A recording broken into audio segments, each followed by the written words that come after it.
Alas, here we are in my old room once again. I didn't expect us to show up again for the third time this year. But here we are. This is because I have yet another horror story to tell. So this one actually hits on my end, since this is a work story. It's one of the worst work stories I've had here. It's kind of a long one, but here goes nothing. This may be a work story, but it's also one of the hard lessons that I had to learn here. This is when I was working on a Nemu's restaurant.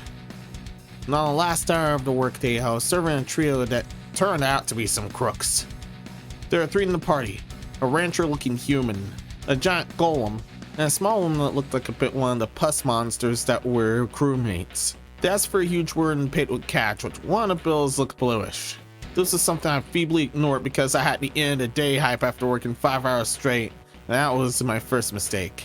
Later into the second half of the last hour, the truck comes up again, except the golem is absent. I assume he had certain needs met in this case. But that aside, right now, from here on, we'll just nickname the human Joe Dirt, and the small pus monster is still about. Joe asked, "Hey, you can split these 20s for some change." My dumbass don't run out the end of day hype and just straight up accept it right away. But this was a huge call to manager scenario, and yes, this was the second mistake that I made that added further insult to injury. I knew little about the light test then. It's where you hold it down and like to see a hidden face or a number in case of $5 bills onward. And a decoder pen was nowhere to be found whatsoever, even after checking the crevices. Joe gives a grand total of $120 and those $20 bills to register. My dumbass gave him the change. Something which was most of the joy they left off with the money.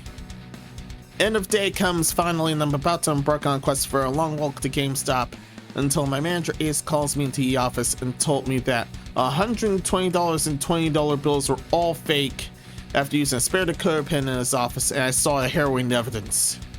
Knowing him, I wasn't able to find the other pen. It turned out to be hidden far from sight at my post, so it was even more misfortune on my end.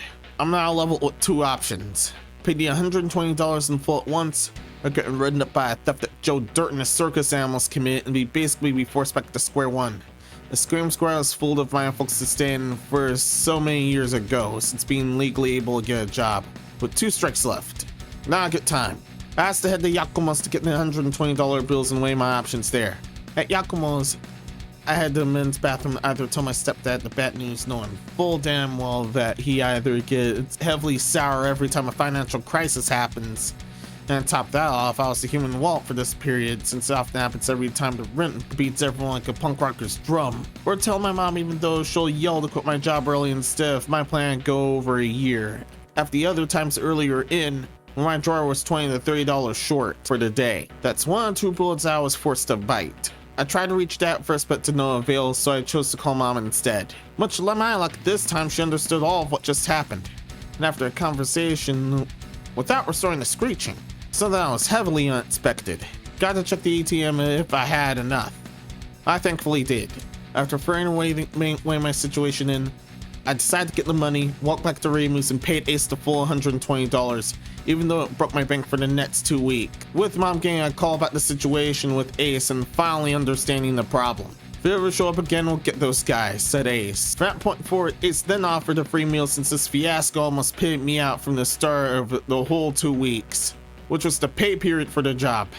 A miserable one at that too, since those 2 weeks hurt the worst. Yeah, I picked stuff from everyone else too. I later get picked up by Dad, who was visibly pissed off here. It was because it was my turn to be human wallet, and I got robbed of most of the cash. Even though it was either that or get plowed at square one again. Reluctantly and unfortunately, I've heard nothing to punks that stole the money. But I still hope they get what's coming to them. But it was a learning experience for me and the rest of the Ramus crew here. From this point, the Ramus in general, as well as myself, no longer accept splitting change, and to tell the short version of this story is the reason why.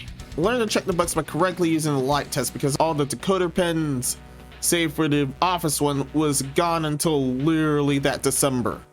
Not the last of the harrowing fiascos, not the most harrowing fiasco, but this ended up being one of my worst work harder stories to date. And that's everything from this counterfeit catastrophe. Hope you learned a good lesson here as much as I did. Of course, I had more stuff from there, but this is the one that not only was the most damaging, it stuck to me the most. And that's even after being committed to this asylum. So yeah, everyone, many thanks for listening. I hope you guys have a happy Halloween.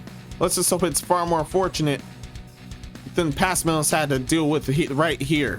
With that, I'll see you guys later, whether it's in the madhouse or in this room once again.